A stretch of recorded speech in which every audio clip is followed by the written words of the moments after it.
Para pendengar yang saya kasihi di dalam nama Tuhan kita Yesus Kristus, pada kesempatan ini saya ingin membawa kita belajar tentang pengajaran sesat dan ajaran sesat.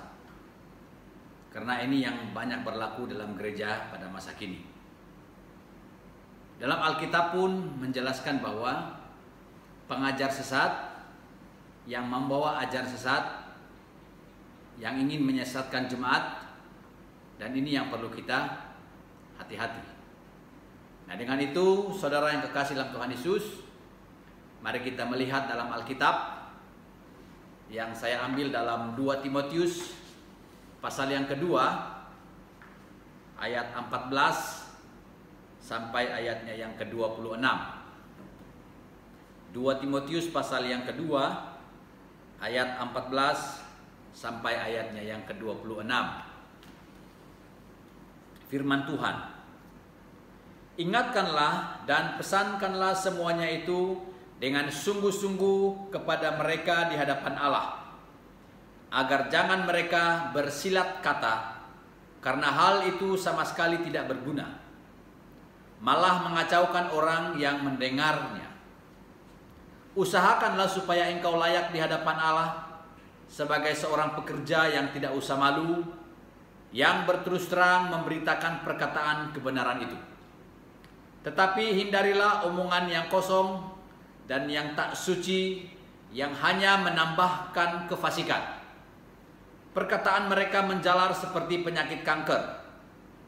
Di antara mereka termasuk Hymenaeus dan Philetus, yang telah menyimpang dari kebenaran dengan mengajarkan bahwa kebangkitan kita telah berlangsung, dan dengan demikian merusak iman sebagian orang. Tetapi dasar yang diletakkan Allah itu teguh, dan meterainya ialah Tuhan mengenal siapa kepunyaannya, dan setiap orang yang menyebut nama Tuhan hendaklah meninggalkan kejahatan.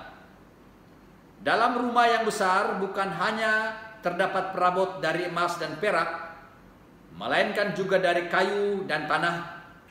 Yang pertama dipakai untuk maksud yang mulia, dan yang terakhir untuk maksud yang kurang mulia. Jika seorang menyucikan dirinya dari hal-hal yang jahat, ia akan menjadi perabot rumah untuk maksud yang mulia. Ia dikuduskan, dipandang layak untuk dipakai tuannya, dan disediakan untuk setiap pekerjaan yang mulia. Sebab itu, jauhilah nafsu orang muda, kejarlah keadilan, kesetiaan, kasih, dan damai bersama-sama dengan mereka yang berseru kepada Tuhan dengan hati yang murni. Hindarilah soal-soal yang dicari-cari, yang bodoh dan tidak layak.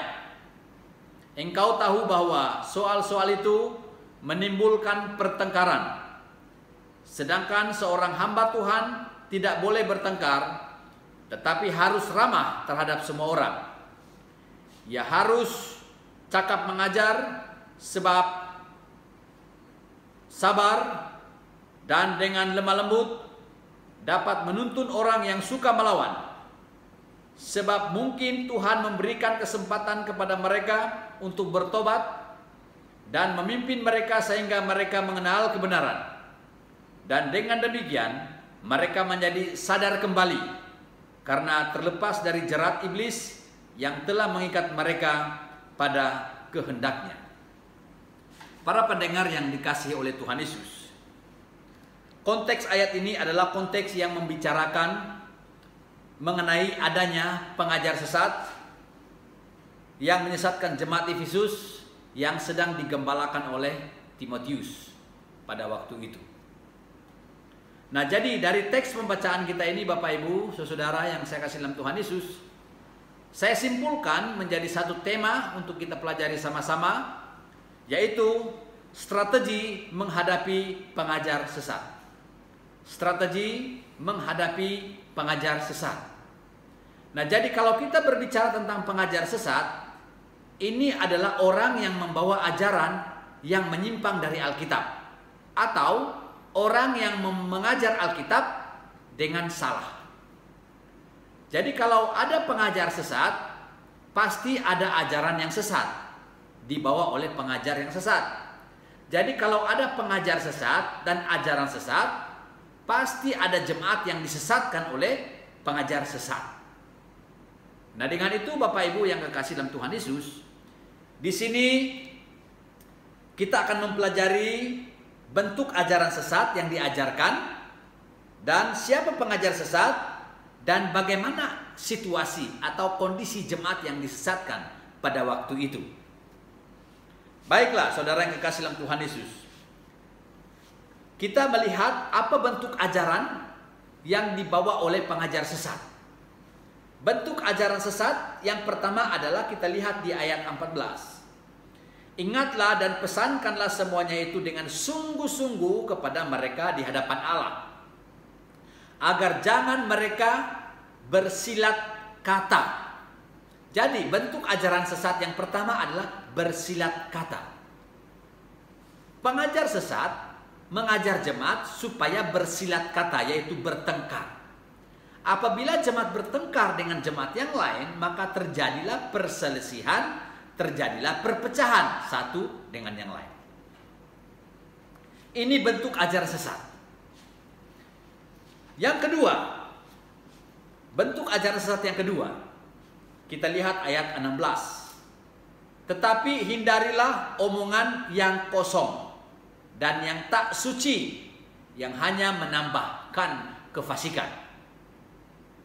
Jadi bentuk ajaran yang kedua adalah omongan kosong. Dari kata Yunani, omongan kosong itu adalah kinophonias. Kinophonias yang bermakna omongan yang kosong atau ajaran yang omong kosong adalah ajaran yang tidak suci atau ajaran yang fasik. Itu bentuk ajaran yang kedua. Ajaran bentuk yang ketiga, ajaran yang berkata bahwa kebangkitan jemaat telah berlangsung. Kita lihat ayat 18. Yang telah menyimpang dari kebenaran dengan mengajarkan bahwa kebangkitan kita telah berlangsung, dengan demikian merusak iman sebagian orang. Jadi dalam ajaran sesat itu mereka mengatakan kebangkitan jemaat telah berlangsung. Jadi itu bertentangan dengan apa yang dikatakan oleh Rasul Paulus di dalam 1 Korintus pasal 15 ayat 12 sampai ayat 58. Itu ya. Bentuk ajaran yang keempat yang dibawa oleh ajaran sesat,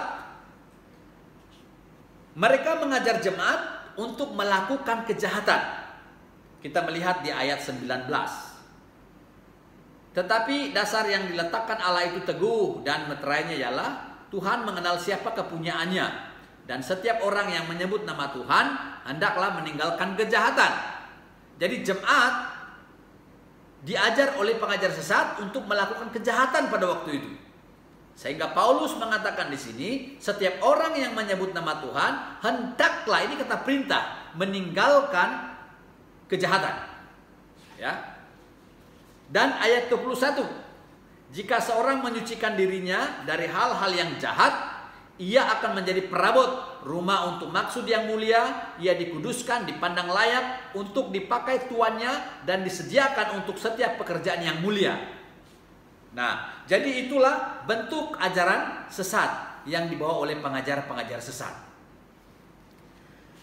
Nah, sekarang kita melihat bagaimana situasi atau kondisi, bagaimana perilaku jemaat yang telah disesatkan oleh pengajar-pengajar sesat. Nah, yang pertama ada beberapa perilaku jemaat yang telah disesatkan oleh pengajar sesat. Yang pertama, jemaat itu selalu bersilat kata.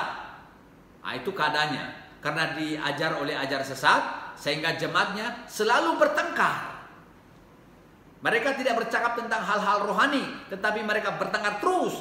Terjadilah perpecahan. Ya.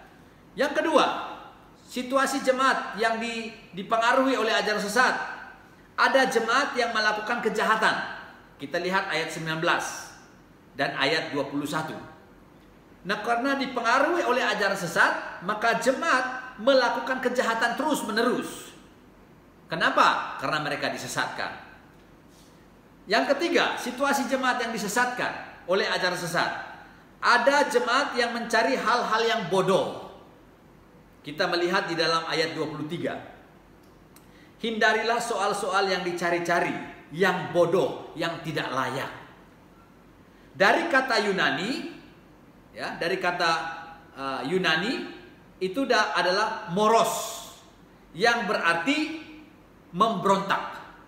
Jadi jemaat yang disesatkan oleh ajaran sesat memberontak kebenaran itu.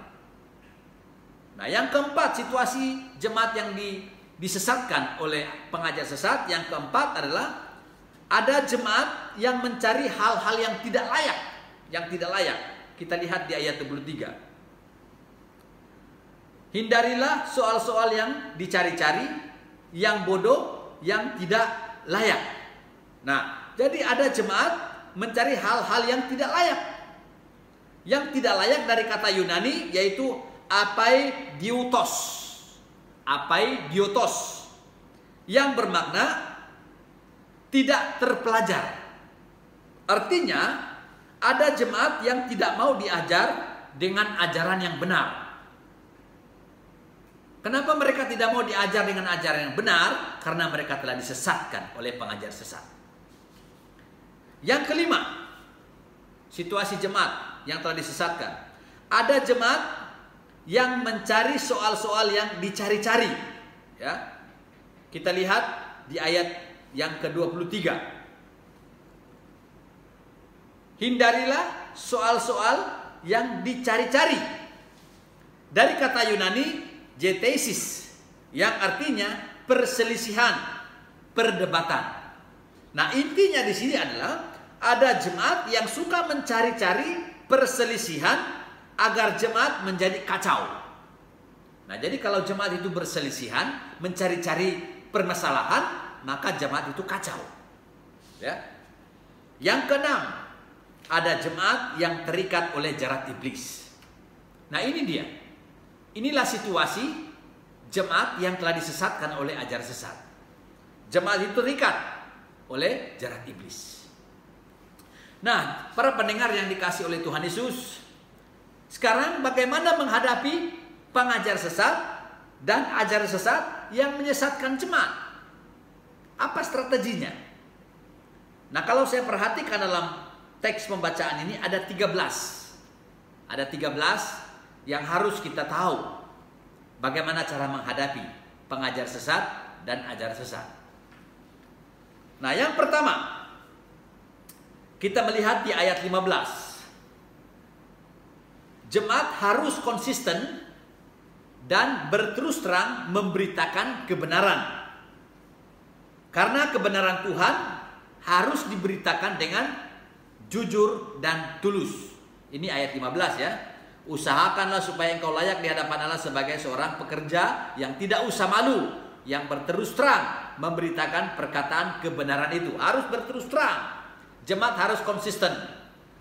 Yang kedua, jemaat harus konsisten menyucikan diri dari hal-hal yang jahat. Kalau kita perhatikan ayat 21, jika seorang menyucikan dirinya dari hal-hal yang jahat, ia akan menjadi perabot rumah untuk maksud yang mulia. Nah, jemaat harus konsisten menyucikan diri dari hal-hal yang jahat atau dari perbuatan yang tidak benar. Mengapa? Karena jemaat dipakai oleh Tuhan untuk maksud yang mulia. Itu kita lihat di ayat 21 ya. Jika seorang menyucikan diri dari hal-hal yang jahat, ia akan menjadi perabot rumah untuk maksud yang mulia. Karena jemaat dipakai oleh Tuhan untuk pekerjaan yang mulia. Kalau tadi maksud yang mulia, sekarang pekerjaan yang mulia. Kita melihat di ayat 21. Jika seorang menyucikan dirinya dari hal-hal yang jahat, ia akan menjadi perabot rumah untuk maksud yang mulia, dikuduskan dipandang layak untuk dipakai tuannya dan disediakan untuk setiap pekerjaan yang mulia. Nah, karena itulah sebabnya mengapa jemaat konsisten menyucikan dirinya. Yang ketiga, jemaat harus konsisten menjauhi nafsu orang muda. Kita lihat ayat 22. Sebab itu jauhilah nafsu orang muda. Ya. Jadi nafsu dari kata Yunani yaitu epithumias. Epithumias yang bermakna keinginan-keinginan. Jadi jemaat harus menjauhi keinginan-keinginan orang muda. Ya. Yang keempat, jemaat harus konsisten bersikap adil. Kita lihat masih di ayat 22. Kejarlah keadilan. Ya. Jadi pengajar sesat tidak ada keadilan. Di pengajar sesat tidak ada keadilan. Oleh sebab itu, jemaat harus konsisten bersikap adil. Yang kelima, jemaat harus konsisten setia. Kita lihat di ayat 22. Kejarlah keadilan, kesetiaan. Pengajar sesat tidak ada kesetiaan. Yang mereka miliki adalah penipuan, ya, kebohongan. Tetapi yang dimaksudkan oleh Paulus di sini, jemaat harus konsisten setia kepada Tuhan, setia berdoa, setia membaca Alkitab. Yang keenam, jemaat harus konsisten saling mengasihi. Kasih dari kata agape, tanpa memandang siapapun dia, tanpa melihat suku bangsa. Ya. Kita melihat di ayat 22. Kejarlah keadilan, kesetiaan, kasih. Nah, jadi jemaat harus konsisten saling mengasihi. Yang ketujuh, jemaat harus konsisten hidup berdamai dengan semua orang. Masih di ayat 22 ya.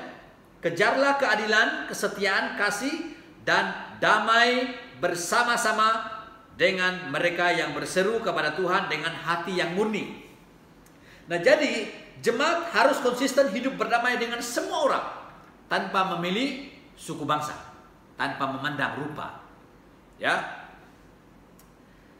8. Jemaat harus konsisten menghindari hal-hal yang menimbulkan pertengkaran. Kita lihat di ayat 23. Hindarilah soal-soal yang dicari-cari, yang bodoh dan tidak layak. Engkau tahu bahwa soal-soal itu menimbulkan pertengkaran. Jadi jemaat harus konsisten menghindari, mengelak, mencegah hal-hal yang menimbulkan pertengkaran. Jadi kalau terjadinya pertengkaran Bapak Ibu, terjadinya perselisihan, tidak ada damai, tidak ada kasih. Yang kesembilan, jemaat harus konsisten menjadi hamba Tuhan yang tidak boleh bertengkar. Ayat 24. Sedangkan seorang hamba Tuhan tidak boleh bertengkar, tetapi harus ramah terhadap semua orang. Ia harus cakap mengajar, sabar. Nah, yang kesembilan, jemaat harus konsisten menjadi hamba Tuhan yang tidak boleh bertengkar. Tidak boleh bertengkar. Sekarang ini ada banyak hamba Tuhan yang suka bertengkar. Nah, jadi kalau kita bertengkar, terjadinya pertengkaran, terjadinya perselisihan, tidak ada damai, tidak ada kasih. Ya. Yang ke-10, jemaat harus konsisten ramah pada semua orang, ramah mesra kepada semua orang.